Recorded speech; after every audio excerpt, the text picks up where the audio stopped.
नमस्कार। आज के अध्याय में मैं आपके साथ चर्चा करूंगा कि आशुलिपि में वाक्यांश यानी फ्रेजोग्राफी के नियम का प्रयोग किस प्रकार किया जाता है और आशुलिपि में वाक्यांश किस प्रकार बनाए जाते हैं। इससे पहले मैंने आपके साथ शब्द चिन्हों के अंदर चर्चा की थी कि हिंदी भाषा में सबसे पहले एक वर्ण शुरू होता है, वर्ण के साथ आ स्वर मिलता है, तभी एक व्यंजन बनता है। और आशुलिपि में जब हम इस व्यंजन के लिए एक रेखा लिखते हैं तो वो रेखाक्षर कहलाती है। हिंदी भाषा में जहाँ दो या दो से अधिक शब्दों को आप एक मिलाकर लिखते हैं तो एक शब्द बनता है। और आशुलिपि में इस शब्द के लिए जो हम चिन्ह बनाते हैं या जो रेखा लिखते हैं वो आपका शब्द चिन्ह कहलाती है। भाषा के अंदर जहां दो या दो से अधिक शब्दों को आप एक मिलाकर लिखते हैं तो एक वाक्य बनता है। और आशुलिपि में बिना पेंसिल उठाए अगर इस वाक्य के लिए कोई रेखाएं लिखी जाती हैं तो वाक्यांश कहलाते हैं। शब्द चिन्ह या वाक्यांशों में स्वर संकेत नहीं किए जाते। स्वर केवल दो स्थितियों में किए जाते हैं, जब दो शब्दों दो वाक्यों की रेखाएं एक जैसी आ जाती हैं तो उनमें अंतर स्पष्ट करने के लिए, या जहां कहीं शब्दों में या वाक्यांशों में बहुवचन का संकेत आ रहा हो तो वहां दोनों में अंतर स्पष्ट करने के लिए स्वर प्रयोग किए जाते हैं। इसके अलावा चाहे आप शब्द चिन्ह बनाते हैं, चाहे आप वाक्यांश बनाते हैं, आप व्यक्ति का नाम लिखते हैं या स्थान का नाम लिखते हैं, वहां कहीं भी आपको स्वर देने की जरूरत नहीं है। वाक्यांशों में सर्वोत्तम वाक्यांश वही है जिसको आप लिखने के बाद आसानी से पढ़ सकें, और बिना पेंसिल उठाए शब्दों की रेखाएं लिखना सर्वोत्तम वाक्यांश कहलाता है। यानी अगर आप किसी वाक्य का वाक्यांश लिख रहे हैं तो पहली चीज आपने बीच में से पेंसिल नहीं उठानी है।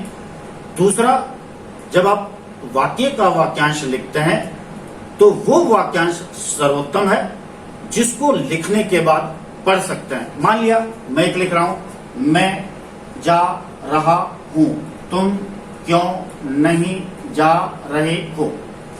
मैंने एक साथ लिखा है बिना पेंसिल उठाए, लेकिन इसको लिखने के बाद मैं पढ़ नहीं पा रहा हूं या मैं पढ़ नहीं सकता हूं, तो ये मेरे लिए सर्वोत्तम वाक्यांश नहीं है। यानी सर्वोत्तम वाक्यांश वही है, पहली चीज आपने बिना पेंसिल उठाए वाक्य को लिखना है, दूसरी चीज जिसको लिखने के बाद आप आसानी से पढ़ सकें। यानी जब आप लिखते हैं तो उसकी रेखाएं न ऊपर की लाइन को छुएं न नीचे की लाइन को छुएं। यानी वो सर्वोत्तम वाक्यांश जिसको लिखने के बाद आप आसानी से पढ़ सकें, वो आपका सर्वोत्तम। अब आता है वाक्यांश बनाने के नियम। सबसे पहला है, दो शब्द चिन्हों को आप मिलाकर लिख के एक वाक्यांश बना सकते हैं। जैसे मान लिया मैं लिखता हूं इसलिए, आप इसके लिए वाक्यांश बना सकते हैं। इसका चिन्ह ये हो गया, लिए का ये, तो आप इसके लिए शब्द चिन्ह बन गया इसलिए। यानी जहां आप दो या दो से अधिक शब्द चिन्हों को एक साथ मिलाएंगे तो वहां ये देखना है पहला जो शब्द है उसकी जो रेखा होगी, उसका जो चिन्ह होगा वो अपने स्थान पर होगा। अगली जो रेखा होगी जहां पहला रेखा खत्म होती है उसके साथ आगे बढ़ जाएगी। क्योंकि रेखाओं को मिलाते वक्त भी ये नियम बताया गया था कि पहली रेखा लाइन पर, उसके बाद जो अगली रेखा है कि जहां पहली खत्म होती है उसको आगे लिखी जाएगी। इसी तरह से जब आप दो या दो से अधिक शब्दों को एक साथ मिलाकर वाक्यांश बनाते हैं तो पहला चिन्ह अपने स्थान पर, उसके बाद जो अगर जहां पहला खत्म होता है वहां से रेखा आगे बढ़ती जाएगी। यानी आप दो शब्द चिन्हों की रेखाओं को मिलाकर एक साथ लिख सकते हैं। दूसरा आता है शब्द चिन्ह के साथ शब्दों को मिलाकर। यानी आपके पास कोई शब्द है, आप उसको मिलाकर एक साथ लिख सकते हैं। जैसे मान लिया इस काम,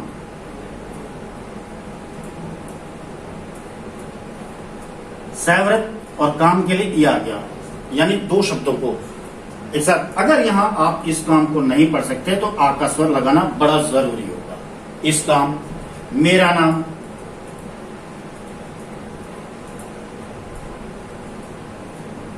ये मेरा का चिन्ह, ये नाम। यानी पहली चीज आ गई कि दो शब्द चिन्हों को मिलाकर आप वाक्यांश बना सकते हैं। दूसरी चीज, आप शब्द चिन्ह के साथ शब्दों को मिलाकर भी वाक्यांश बना सकते हैं। तीसरा आ जाता है वाक्यांशों में सैवरत का प्रयोग। सैवरत के लेसन के अंदर भी मैं पहले बता चुका हूं कि कहीं भी किसी भी शब्द में यदि कहीं वाक्य के अंदर सा, से या सी या पास आ जाता है तब उस वाक्य के अंदर इनसे पहले जो रेखा होगी उसके साथ यदि आप सैवर्त मिला देते हैं तो सा से सी या पास का योग हो जाता है। जैसे छोटा सा काम,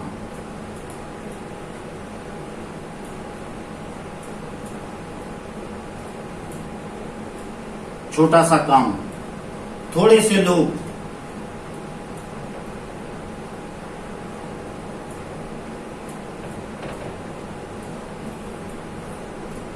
छोटी सी लड़की,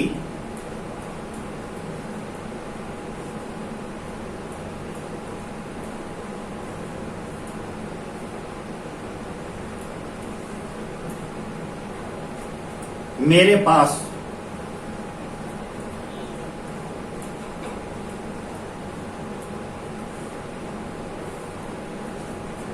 यानी कहीं भी किसी वाक्य के अंदर अगर सा से सी या पास आ जाता है तो उस वाक्य के अंदर इससे पहले जो भी रेखा आई उसके साथ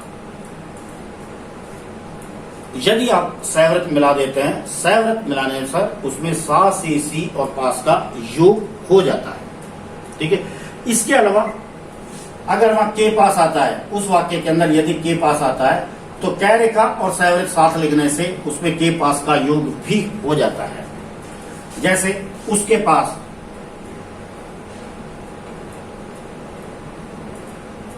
ये उसका चिन्ह आया, ये के पास, सबके पास,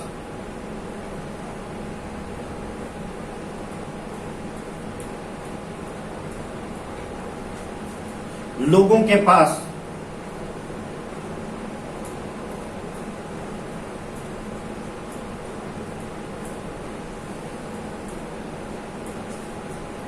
यानी कहीं भी किसी भी शब्द में या किसी वाक्य के अंदर यदि के पास आता है तो के पास को लिखने के लिए इससे पहले जो शब्द होंगे वहां यदि कै रेखा और सैव्रत साथ मिलाकर लिख देते हैं तो वहां के पास का योग हो जाता है।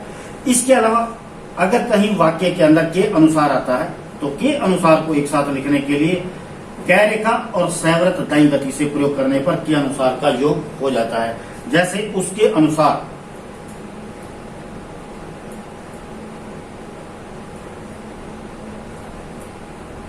उसके अनुसार, सबके अनुसार,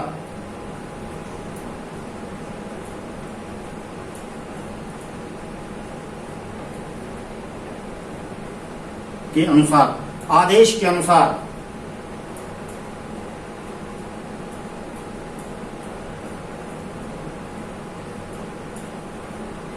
यानी वाक्यांशों में सैव्रत का प्रयोग कहीं यदि सा से सी आ जाता है या पास आ जाता है तो सैव्रत बना देते हैं। यदि के पास आता है तो कै रेखा और सैव्रत साथ मिलाकर लिख देते हैं। यदि के अनुसार आ जाता है तो कै रेखा और सैव्रत दाईं गति से बनाने से के अनुसार का योग हो जाता है। इसके बाद आता है में का प्रयोग। कहीं किसी वाक्य के अंदर अगर में आ जाता है, इससे पहले शब्द चिन्ह में भी बताया गया है कि कहीं में आता है तो में के लिए हम मैं रेखा शब्द चिन्ह के रूप में प्रयोग कर सकते हैं। और उसके बाद आएगा जो शब्द संज्ञा से सर्वनाम के रूप में आते हैं वहां भी हम में के लिए मैं रेखा लिख सकते हैं। लेकिन अब है कि कहीं भी किसी वाक्य के अंदर यदि में आ जाता है तो में लिखने के लिए आप मैं रेखा साथ जोड़ सकते हैं। जैसे मेरी समझ में,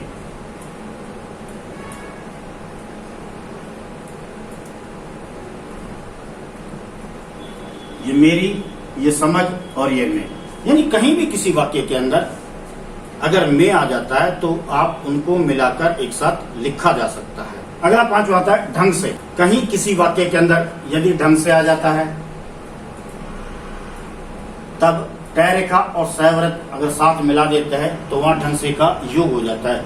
जैसे मुनासिब ढंग से,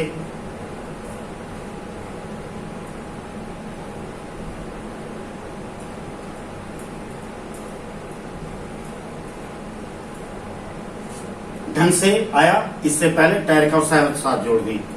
मेरे ढंग से,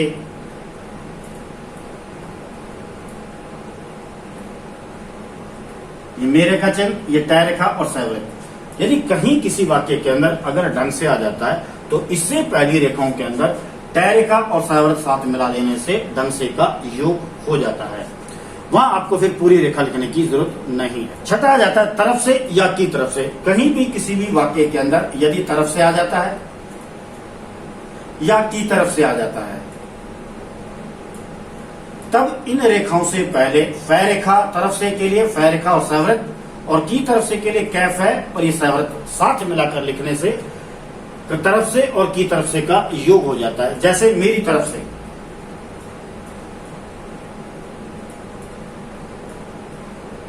ये मेरी, ये तरफ से, उसकी तरफ से,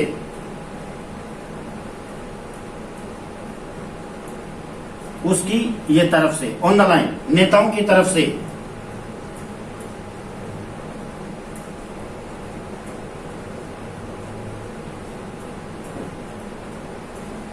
नेताओं की तरफ से, ये बहुवचन का संकेत है। यानी कहीं किसी वाक्य में तरफ से आ जाता है या की तरफ से आ जाता है, तो तरफ से के लिए फै रेखा और सैवृत, की तरफ से कै रेखा, फै रेखा और सैवृत साथ मिला देने से तरफ से और की तरफ से का योग हो जाता है। वहां इनको पूरा लिखने की जरूरत नहीं होगी।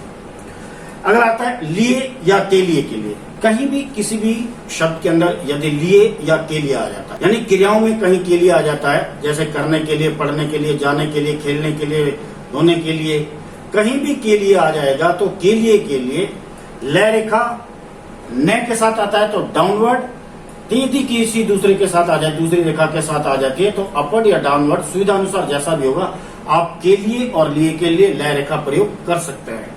जैसे करने के लिए,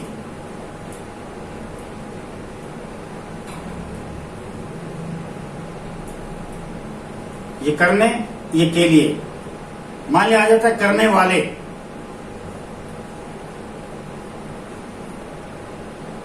तब वाले के लिए, ये करने और ये वाले, वाले के लिए यदि रेखा आप अपवर्ड लिखते हैं तब आप वाले का योग वहां आसानी से कर सकते हैं। यानी के लिए आ जाता है तो लय रेखा डाउनवर्ड, वाले आ जाता है तो लय रेखा अपवर्ड लिखी जाती है। जाने के लिए,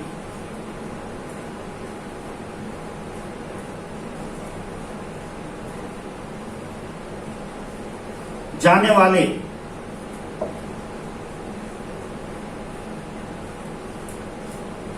उनके लिए,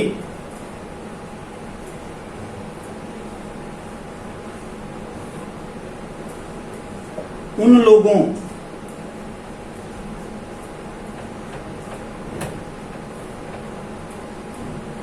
अब उनके लिए और उन लोगों दोनों की रेखाएं एक जैसे आ गई। अब चूंकि यहां बहुवचन का संकेत है तो उन लोगों के लिए ये बहुवचन का संकेत हो जाएगा और दोनों की रेखाएं में अंतर हो गया। उनके लिए नय रेखा और लय रेखा डाउनवर्ड, और उन लोगों नय रेखा और लय रेखा डाउनवर्ड के साथ बहुवचन का संकेत है। तब आप रेखाओं में अंतर आसानी से स्पष्ट कर सकते हैं। यदि कहीं भी किसी भी शब्द में यदि लिए या के लिए आता है तो उनके लिए लय रेखा प्रयोग की जा सकती है, लेकिन क्रियाओं में जैसे करने, पढ़ने, खेलने, कूदने, जाने, नहाने, धोने, पीने, अगर वहां के लिए आता है तो लय रेखा न के साथ डाउनवर्ड आ जाएगी, और अगर वाले आ जाता है तो लय रेखा अपवर्ड हो जाएगी। इस तरह से आपने के लिए और लिए के लिए लय रेखा प्रयोग करनी। कहीं भी किसी भी शब्द में इससे पहले है आता था तो है के लिए हम टिक प्रयोग करते थे, और अगर कहीं है आ जाता है या ही आ जाता है या हूं आ जाता था तो उसके लिए एक टिक ऑन द लाइन प्रयोग करते थे। लेकिन अब है, अब अगर किसी भी शब्द में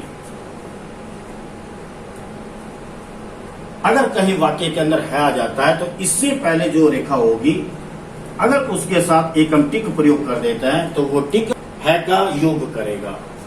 जाता है, गया है,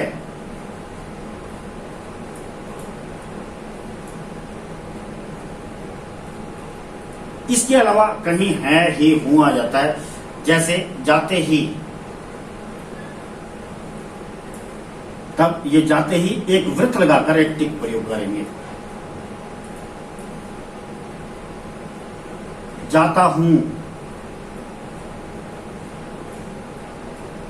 करते हैं,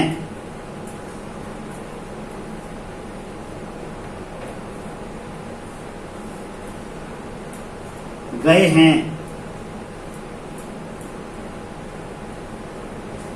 यानी कहीं भी किसी भी शब्द में इससे पहले क्या था, कहीं है आता था तो एक डॉट लाइन से ऊपर, है ही या हूं आता था तो डॉट ऑन द लाइन। अब है कि अब अगर किसी भी शब्द में है आ जाता है तो इससे पहले जो रेखा आती है तो उसके साथ यदि हम टिक प्रयोग कर देते हैं तो वो टिक है का योग करेगा, और यदि कहीं है ही या हूं आ जाता है तो वृत्त लगाकर अगर टिक प्रयोग करते हैं तो वो टिक हैं, ही और हूं का योग करें। अब आता है कि किसी भी शब्द में यदि था आ जाता है, थे आ जाता है या थी आ जाता है, और जहां था आ जाता है जैसे ही रेखा खत्म होती है, जैसे जाता था, जहां रेखा खत्म होती है जाता था, जहां रेखा खत्म होती है वहां एक बिंदु लगाकर था का प्रयोग किया जाता है। यदि थे आ जाता है जैसे जाते थे, तो जहां रेखा खत्म होती है वहां एक डैश प्रयोग कर देते हैं, और अगर थी आ जाता है जाती थी खत्म होती है वहां थे रेखा प्रयोग कर देते हैं। यानी कहीं भी किसी वाक्य के अंदर था, थे या थी आ जाती है तो जहां रेखा खत्म होती है था के लिए बिंदु, थे के लिए डैश और थी के लिए थे रेखा प्रयोग कर था थी का संकेत किया जाता है। अब इसके बाद 10वां आता है उच्च गति के लिए विविध वाक्य। ये मुख्य चीज है कि एक आपके पास अपने बुक के अंदर वाक्यांश दिए हुए हैं, शब्द चिन्ह दिए हुए हैं, आप उनका प्रयोग करते हैं। दूसरा है जब तक आप नियमानुसार अपने वाक्यांश या अपने शब्द चिन्ह प्रयोग नहीं करेंगे तब तक अपनी गति नहीं बढ़ा सकते। तो अपनी गति बढ़ाने के लिए आपने विभिन्न प्रकार के जो शब्द चिन्ह है उनको एक साथ मिलाकर लिखना है। जैसे मान लिया यह कहा गया है,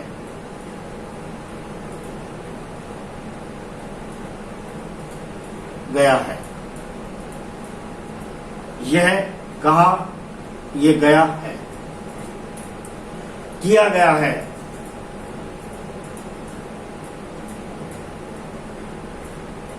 किया गया है, मैं समझता हूं कि,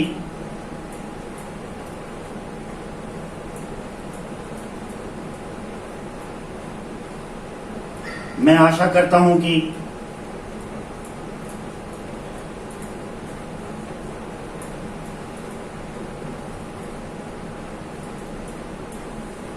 मुझे आशा है कि,